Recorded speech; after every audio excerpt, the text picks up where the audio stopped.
Sizlarga Axborot kutubxona markazi tomonidan mana yangi kelgan adabiyotlarimizdan targ'ibot qilish maqsadida tashrif buyurdik. Tanishinglar, mana yangi kitoblarimiz, o'qib ko'rishlaringiz ham mumkin.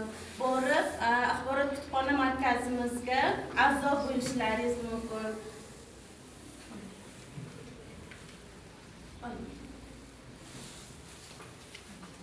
Ko'ringlar, tanishinglar yangi adabiyotlardan.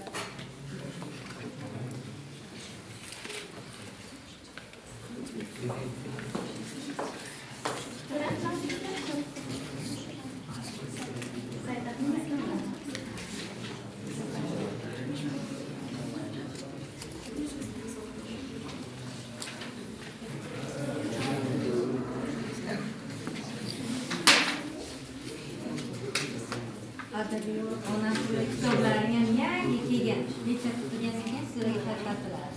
Kitobga o'quvchilarimiz bormi? Ba'zi kitobga qiziqadigan bolalar ko'p. Ana shu Maktabning o'zini kitobxon o'quvchilari bo'ladi, she'rxon o'quvchilari bo'ladi, zakovatchi o'quvchilari bo'ladi. O'quvchilik yana aytdi nimadir so'raylarish bo'yicha qiziquvchi o'quvchilar bo'ladi. Qani kitobxon o'quvchilarimiz bormi? Marhamat. kitoblaring aytib beringlar. Qanaqa yaqinda eng Oxirgi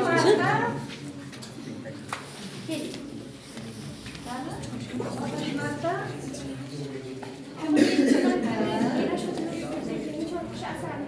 Eshitamiz. Bu asarni o'qiganim sari yana ham o'qigim kelib, hammasini tez o'qib tugatganman. Bu kitob rosa ham ma'noviy, voqealarga boy, qiziqarli kitob ekan. Hammaga o'qish tavsiya beraman. ozgina mazmunini sizga U kitobda Chol qushini ota-onasi vafotidan keyin xolasini qo'liga qolishi hamda hayot yo'llarini o'zi qanday mazmunli o'tkazgani, hayotini chiroyli olib ketishga, yolg'iz bo'lsa ham o'z kuchi bilan harakat qilishi uchun yordam beradigan jumlalar, voqealar berilgan.